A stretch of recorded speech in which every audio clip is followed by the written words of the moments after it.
검찰이 지금 대장동 개발 비리와 쌍방울의 이 대북 송금 의혹 수사를 이제 동시에 진행 중인 가운데 이 김만배가 동시에 등장하고 있습니다.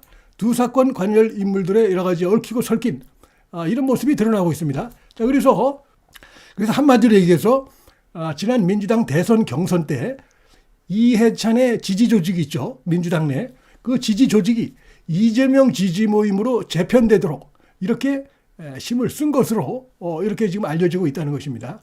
상당한 돈이 여기다 들어가는 것입니다. 움직이려면 지금 쌍방울 게이트 해가지고 쌍방울에서 검은 자금이 민주당의 전현직 정치인에게 흘러 들어간 이 부분을 지금 검찰이 수사하고 있는데 대장동 일당들의 검은 자금도 지난 대선 점으로 해서 이해찬, 이화영 등 민주당의 전현직 정치인들이 흘러 들어갔을 가능성 이 부분도 충분히 있다 이렇게 볼 수가 있습니다.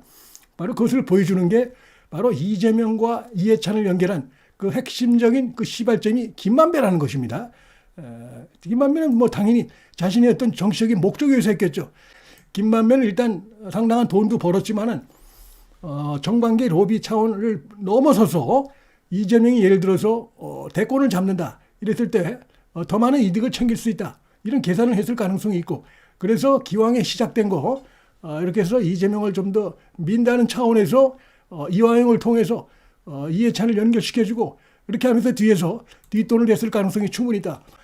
그래서 어쨌든 뭐 이재명으로서는 정진상 표현대로 천군만마를 얻었다 이렇게 생각했을 수가 있습니다. 민주당에 상당히 오랫동안 있었고 뭐 대표도 했었고 바로 직전에 대표를 했었고 이러기 때문에 그가 갖고 있는 조직이 상당하죠. 그래서 그렇게 판을 깔아주고 연결을 해준 김만배 일당들에게 상당히 고마움을 느꼈을 수가 있고 그러다 보니까 이 대장 사업이 개판으로 된 거죠. 완전히 그들이 원하는 대로 다 해주고 이렇게 한 것이다 이렇게 볼 수밖에 없고 그렇게 해서 정진상, 유동규 등을 통해서 거기서 기왕 이렇게 된 거 정치자금 현재 드러난 게 428억 원인데 이렇게 해서 어차피 돈이 들어가야 되니까 선거를 하려면 그렇게 해서 그걸 약속받은 것으로 이렇게 볼 수 있고 지금 수사가 그리로 가고 있다. 자, KBS 그 광주방송총국에서 한국갤럽에 의뢰해서 여론조사를 실시했습니다. 광주 전남 지역의 유권자를 대상으로 했는데 충격적인 결과가 나왔습니다. 자, 이재명이 1월 달에 36.4%의 지지도를 얻고 있었는데 이번에 24.2에서 무려 12.2%가 폭락을 했어요. 그 다음에 4.8에 머물러 있던 이낙연이 지금 미국에 가 있는 이낙연이 자 10.5%를 기록했습니다. 5.7%포인트가 상승을 했어요.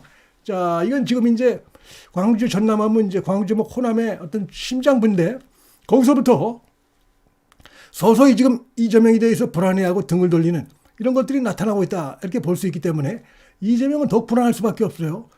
자신의 그 지지도의 가장 그 어떤 중심이 되는 포션을 차지하는 부분이 광주 전남인데 그 전남에서도 중심부가 광주인데 거기서 이렇게 나타나고 있다는 것은 이게 다른 데로도 이게 앞으로 퍼져갈 가능성이 높고 이낙연은 반대로 또 이렇게 해서 지금 올라가고 있기 때문에 굉장히 불안할 수밖에 없다. 이 지역에 지금 정당 지지도에도 훨씬 못 미치는 이런 걸로 지금 나타난 것이죠. 이 둘을 합해도 이 지역에서 그 민주당의 정당 지지도에도 못 미칩니다. 어쨌든 굉장히 호남에서 민주당도 그렇고 이재명도 그렇고 지금 등돌림을 받고 있다 이런 걸 보여주는 것이다. 뭐 이렇게 볼 수 있다고 생각이 됩니다. 특히 보면은 이제 자 이재명이 대표직에서 물러나야 된다 하는 게 3명 중에 1명은 지금 물러나야 된다. 이번 조사에서 그렇게 나왔고 특히 호남의 20대는 과반이 이재명 물러나라. 이렇게 지금 이번 여론에서 응답을 했어요. 상당히 심각한 것이죠. 그다음에 말씀드린 대로 지지율이 확 떨어지고 이낙연이 대신 올라가는 심상치 않은 호남의 그 여론의 어떤 그 변화 이런 것들을 이번에 그 한국갤럽과 KBS 광주방송총국에 의해서 이것이 드러났습니다.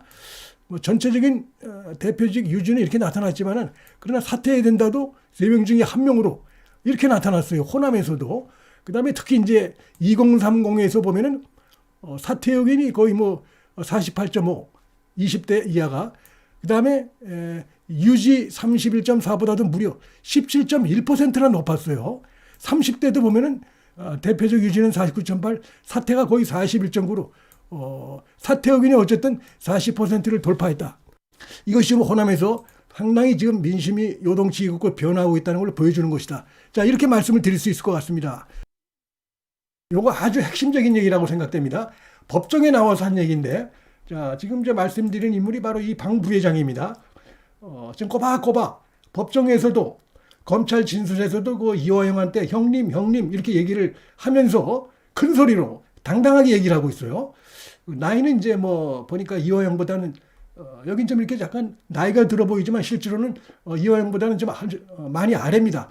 자, 이런 인물이 지금 뭐 당당하게 지금 얘기를 하고 있어서 상당히 눈길을 끌고 있는데, 자, 이런 얘기를 하고 있어요. 자, 방북 초청이 잘 안 되자 누가 이재명이 김성태에게 알아보라고 요구했다. 이 충격적인 내용을 폭로를 했습니다. 자기가 직접 들은 얘기입니다. 이거는.